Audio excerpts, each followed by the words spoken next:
Hello, and welcome back to DustyCouture.com. Happy Easter. We've got a special present, or an Easter egg if you will, that we've kept hidden since Burning Man 2010, and that is the fourth and final Burning Man virtual fashion show.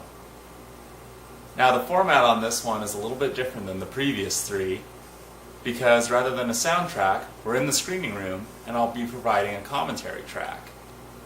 This is because these were my favorite outfits that I photographed or videoed at Burning Man 2010 Metropolis.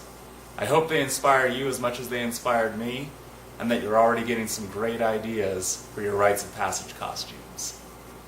Let's begin the show.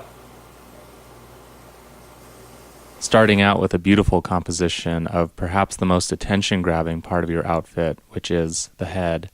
It's where your face is, it's where your eyes are, it's where the magic is, and there is a lot of magic in this picture.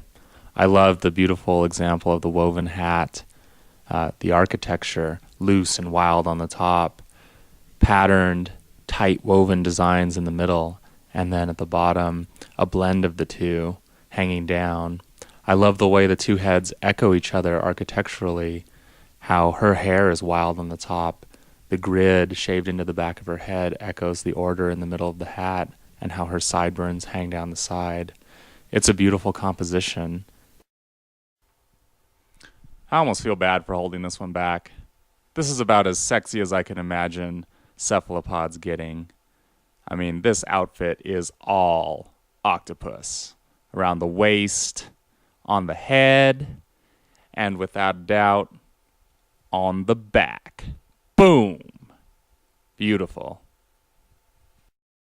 It doesn't have to be something big. In fact, even just a little splash of color on a black shirt can make all the difference. You can see these small coins with the red tassel have been sewed on the shoulders of this shirt, and I love it. I got the pleasure of seeing this outfit for the first time at the How Weird Street Fair in San Francisco. It's a little difficult to tell, but there are Scrabble tiles attached to Velcro pads all over the back of the jacket and a mini top hat made out of Scrabble board. This outfit's genius. It's interactive, it looks great, it's fun, and the person who's wearing it is obviously, an intellectual, which is great for all of us to be looked at in that light, fiery and flashy though it may be. Now, we saw this costume in one of the previous virtual fashion show videos, but what you did not see was the matching knife, which is a beautiful piece of cutlery. And it's very important to have matching cutlery with your outfits. I was really excited when I met this lady from Germany. It's her first burn. She's a virgin. And she showed up ready to rock. She's from Europe. She's traveled all over the world, and she's obviously been picking up some really sweet gear along the way. And it was really exciting for me to see what people are purchasing on the festival circuit outside of the United States. I mean, some really great gear, obviously great energy, great style, and I'm really impressed with all the clothing that I see the neo-tribal culture designing, and was very thankful that she brought it. This was my favorite prop of the 2010 burn. It's a disco staff. It's not on the body. It's not expensive. It's an LED light inside a tiki torch with a disco ball able to swing away above it. It's priceless. It blew my mind, and it was a really great reflection of the fun spirit of the two guys wielding it.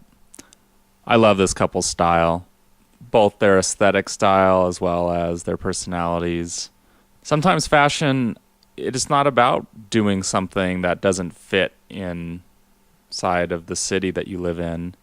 It's about wearing what you love and what you feel comfortable in and what you feel like adventuring in and what complements your methods of interaction. You can't see it, but the red shirt features a mythical beast known as the Pegacornasus, which is a unicorn that can fly. And we had a great conversation about it, and it's not the first year that he's worn that shirt, and we've discussed the ramifications of such a mythical being. This was one of the highlights of my burn. I was on shift at the Popcorn Palace, popping, bam, unicorn on the back of a blazer. It's beautiful. It's pink. There's pink lame all over this thing. And as you can see, this guy spared no expense in recreating the magic. This is classic burner badassery. Unique, tough, handmade, and not the kind of handmade that people in Bali did for you.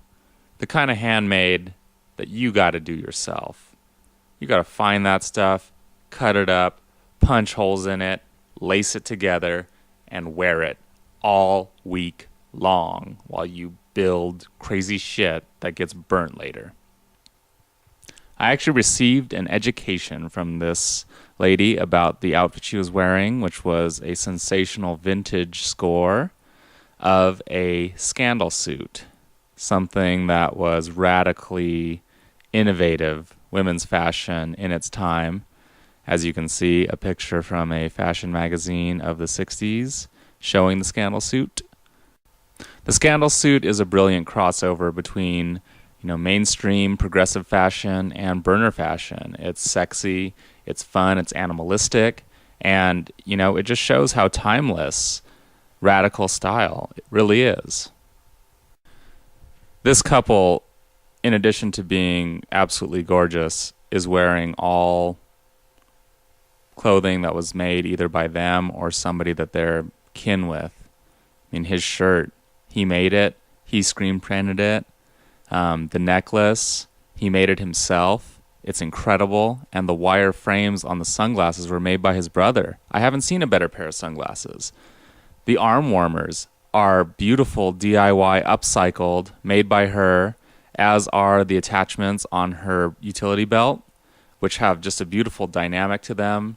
And this is just DIY love, self-love.